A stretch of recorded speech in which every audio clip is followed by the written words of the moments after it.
Can you get some apple juice out of the cup, please? Yeah, sure thing, Sam.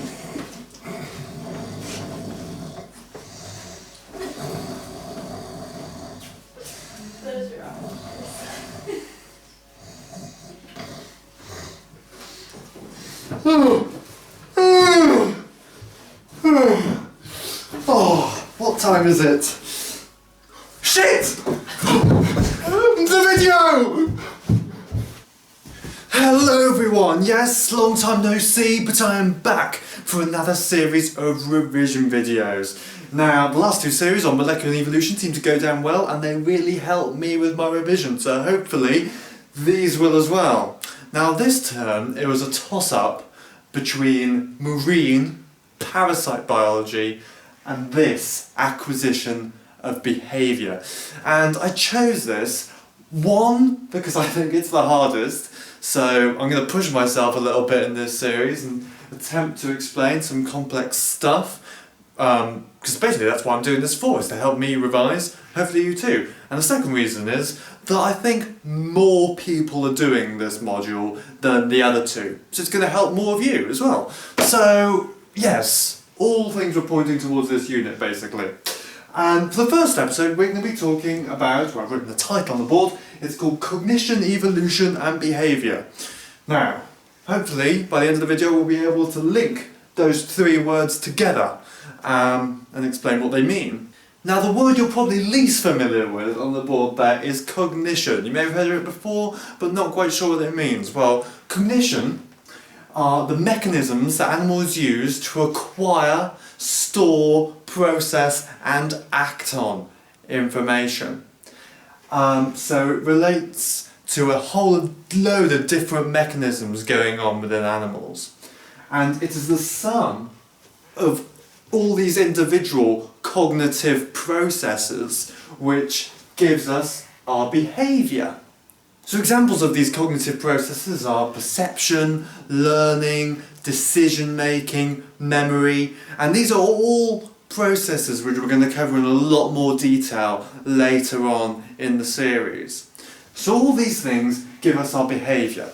Now one common mistake is to say that the cognition, having high cognition, is the same as having high intelligence. Right. Let's cut that rumour right there because that is not true. Cognition is not the same as intelligence. Intelligence is the ability of an animal to use multiple cognitive traits at once, and this is what allows animals to respond to more complex stimuli. However, intelligence can be very context specific, and a good example of this is in the array of light experiment. Basically, people got a load of human subjects in front of a screen, and whenever a light turned on in the middle of the screen, the humans had to press a button. So this main light which they had to press the button for was called the focal light, and gradually they increased the number of non-focal lights around the focal light. So there's an increasing number of distractions. And what is thought is that people with a higher IQ are likely to respond better, have a quicker reaction time, and press the button when it is correct to press the button. And that's true. But when this same experiment was done in pigeons, the pigeons did better than the humans. What? Well, that's a bit weird, isn't it? So does that mean pigeons are more intelligent than humans? Well, no, we're not bird brains. So the way we use the word intelligence is very much dependent on the context that we're using it in. Now we're going to stray away from intelligence in this series of videos and focus more on cognition. So cognition not only varies between species but varies amongst individuals as well. I mean, each one of us is different in how we behave. And cognition can be reflected even down to the gene level, and especially in the next video we're going to be talking about how our genetics can influence our behaviour. So if it can be reflected in the gene level, that means it can be selected for by natural selection. Now, for a trait to be selected for by natural selection, let's put our evolutionary hats on again, what two things are needed? Let's go. 1. Variation amongst individuals. There must be a huge variation of phenotypes within the population for different traits to be selected for. We talked all about this in the last series, didn't we? And the second one? It must be heritable, of course, because otherwise the trait that you have will never get passed on to any other individual. It'll just stay with you, so can't be selected for over time. Remember microevolution and all that stuff we did? Now, of course, we must remember a lot of traits are very much influenced by the environment. So to work out the total heritability of a particular trait, we must do the variance due to genetics over the total variance. So a result of 0 in that will mean the trait is non-genetic at all, it's not heritable, so it's only shaped by the environment, and a value of 1 will mean that it's totally genetic. Everything is totally heritable and not influenced by the environment at all. Now this whole idea of heritability of behaviour was studied by a guy called Drent and his mates in 2003 whilst looking at grey tits, one of our most common British birds. And what they did, they took a load of grey tits from the wild and reared them in captivity, and they tested them for their exploratory behaviour. That basically says what it says on the tin. It's their ability to, be adventurous, explore new places. So they categorised the grey tits that they caught in ones which were highly explorative, so were always keen to look around their enclosure, blah blah blah, and ones which weren't, so ones which liked to stay where they were. And they crossed these grey tits, allowed them to mate. So after mating had occurred, they were released into a natural environment, so they could lay their eggs. Once the chicks hatched, the chicks were taken and reared artificially. So remember, we've got two groups. An exploratory behaviour pairing, so a mating between two exploratory grey tits, and a mating between two non-exploratory grey tits. So then, once these chicks had grown up, they tested them for their exploratory behaviour. And they found that ones which had exploratory parents tend to be exploratory, and ones which didn't have exploratory parents were less adventurous. So that shows evidence that, this behaviour, this exploratory behaviour, does have a genetic basis. It can be heritable. And it was also shown to be affected by natural selection, because over multiple generations the amount of exploratory behaviour increased. So after 4 generations there was more exploratory behaviour in those offspring than there was at the beginning. So that means there has been selection for this exploratory behaviour. So is behaviour as adaptive as other heritable traits which we know about, we've talked about before? Height, body size, fecundity, all those kind of things which we know are heritable. While Sterling and his pals did a study and they looked at the heritabilities of behaviour in all kinds of different animals, and they compared this to the heritability of behaviour in other things, so like life history traits and morphology. Well, they found there was no significant difference in how behaviour was inherited compared to other traits, so things like height and body size. So they also show that selection can act on individual and group phenotypes. So if a particular trait isn't that advantageous to the individual itself, but is advantageous to the group of individuals, then it can be selected for. Now, it's very easy when studying animal behaviour to compare it to us, an anthropocentric psychological approach. So if you see, an animal with a different behaviour, you compare it to what we can do.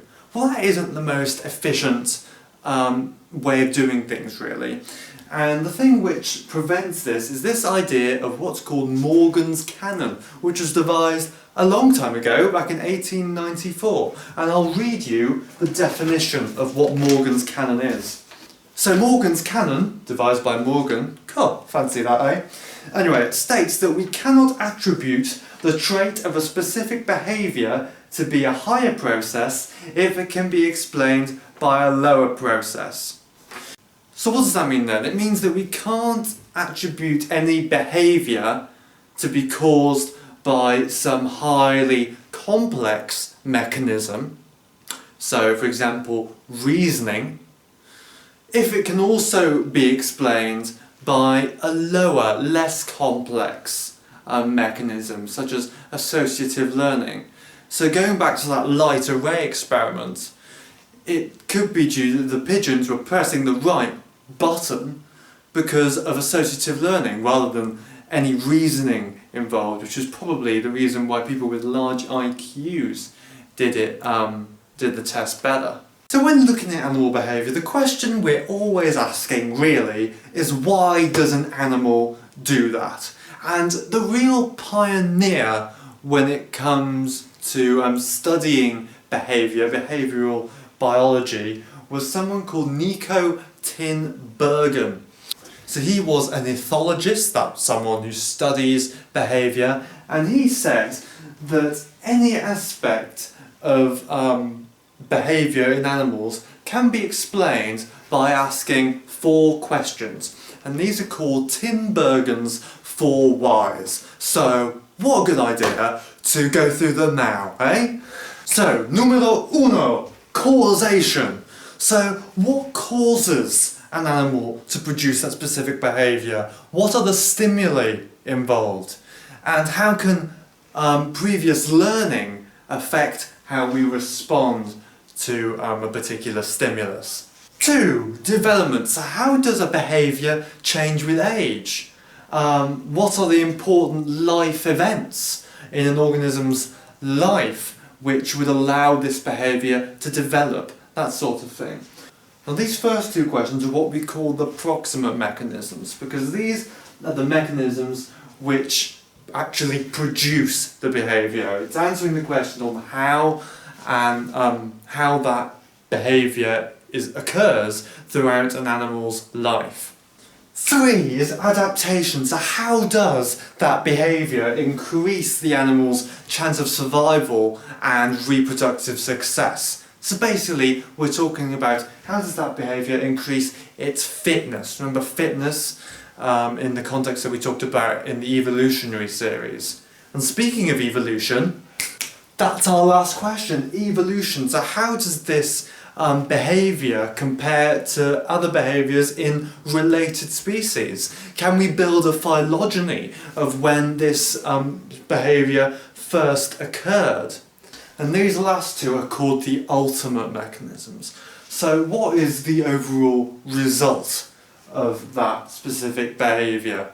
So it's looking at it in a sort of broader picture in terms of the ecology and evolutionary history of an animal. So these 4 questions can be applied to a whole range of animal behaviours. Right, so let's look at some animal behaviours then. So if you're at springtime and you listen in your garden, you may hear the sound of thrashing, like snail shells being crushed.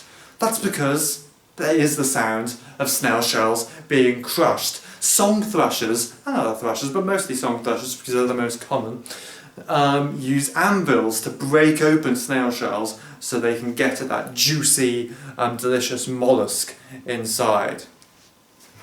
It's also known that corvids, so crows, and in this country rooks, jackdaws, that kind of thing, use roads. They drop walnuts on roads to crack them open. And there's even been thoughts of that they use cars, because they drop them at zebra crossings, wait for or pedestrian crossings, wait for the cars to go past, that cracks open the nut, and when the little green man comes on, the crow can come up and eat its tasty treat.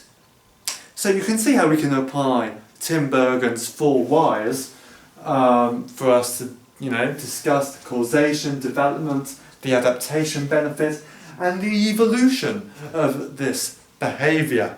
A scientist called Crystal and his man then went out to see if this was actually true. So what they did, they got a load of corvids and they saw whether the behaviour of crushing the nuts at the pedestrian crossing was affected by the presence of cars being there or not. So they observed corvids on roads where there were cars and ones where there weren't. And I'm sorry to disappoint, but they found no significant difference in the behaviour of the crows whether cars were actually present or not. So it's likely that the cars being there isn't actually affecting anything.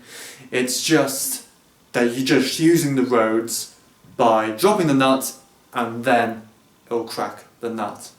Okay, another example is in cichlid fish, which build these little forms in the sand called bowers, and it's all part of what we call a lek. A lek is an area where loads of males congregate and display in order to attract females. So you have this area where you have loads of males making these bowers. Once again, we can apply Tinbergen's 4 whys, and something I should have mentioned earlier, in terms of Tinbergen's 4 whys, cognition is actually going to be part of the proximate mechanisms, isn't it? It's going to be part of the causation and the development of that behaviour.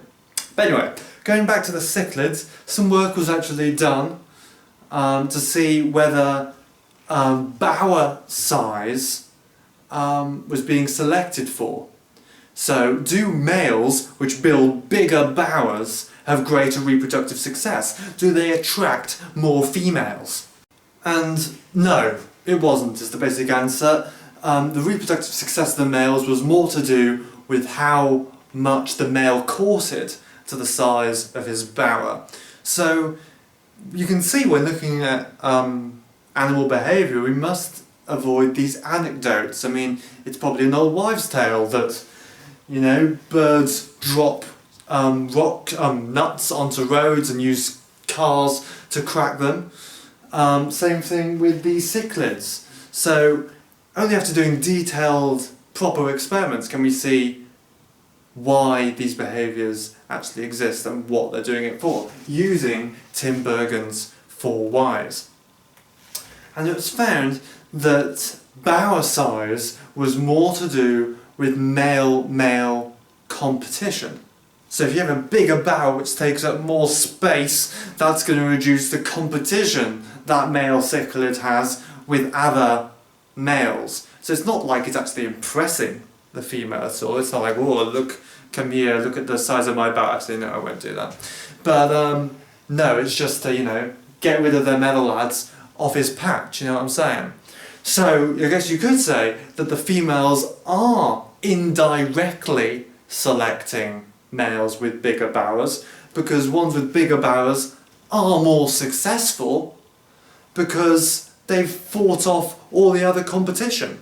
Okay, for the last bit of this video I'm going to be talking about innate and learnt behaviours. And there's sort of a blurred boundary between an innate behaviour and a behaviour which is learnt. And we're going to use this idea in the context of birdsong. We all know what birdsong is used for. Well, hopefully.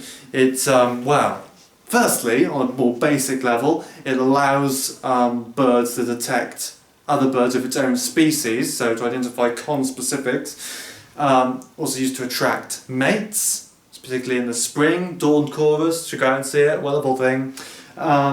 And also it's used in territorial defence, classic example being robins, which are extremely territorial and will sometimes fight to the death with other males if another one gets in their territory. So birdsong, very important. But is it an innate or a learned behaviour? Or is it like a blurred boundary between the two extremes? Now, we know that learning is only possible if your genes are set in the right sort of arena, if you like, in which they're going to be used. So that means no behaviour is strictly innate or learnt. It's sort of a mixture between the two. Now, when it comes to learning birdsong, there are two main phases. There's the sensory acquisition phase. So this is where the fathers teach their offspring. That's because the offspring hear the calls of their parents more often. So therefore they learn their own song of their own species. And then there's the sensory motor phase. So that's when the bird is grown up, goes out into the wild and practices their song. And it makes little tweaks, little differences to it, depending on the environment that it's in. So when studying this, a dynamic duo called Marla and Peter, good God, soon to be the next Anton Deck, I'm sure, studied two species of sparrow, the song sparrow and the swamp sparrow. And these two species live sympatrically, so they live in the same area, the same kind of habitat. And what they did, they reared young males of these two birds, and in one group they exposed them to their own species song. So a song sparrow chick was exposed to a song sparrow song as it was growing up, and another group exposed it to a swamp sparrow song, and the same was true for the swamp sparrow chicks as well. And they then saw, as the chicks grew up, which songs they learnt. And from this experiment they found that the birds had a pre-existing bias to learn their own song, even if they were being reared by a bird of the opposite species and they were hearing another species' song. So that indicates that learning birdsong isn't entirely learnt, it's innate. However, we can't be 100% sure this is the case. There could be a very early developmental sensitivity period in which the chicks may have learnt the song of their parents. But also what the scientists found is that the heart rate of these birds increased once they heard their own song compared to another species. So basically the outcome of all of this is that learning preferences are heritable, but there's a very blurred boundary between innate and learned behaviours. The definition of innate basically means not learnt. But that definition doesn't really allow for plasticity. So if the production of birdsong was entirely learned, then we could say that this was a blank slate model. We could describe the whole process as a blank slate model, because it's going on nothing to start with. Instead, we can, now that we know that there is some heritability involved in this, we could describe this as a template refining model. So there's a basic template in which you're born with, and then over time you develop on that template and develop your own song. And the development of your own song is based on the individual that taught you the song, so your parent, basically. So, that's the end of that video. I hope you enjoyed that. Next time we'll be looking into more depth in how genetics can influence our behaviour. So basically the outcome of all of this was that no behaviour is strictly innate and none is strictly learned. It all very much depends on the environment that you're in. After all, there could be a gene for a specific behaviour, but it is functionless basically if you're not in the right environment. Okay, hope that was good. Let me know what you thought of that. But yes, good to be back. But toodle pip.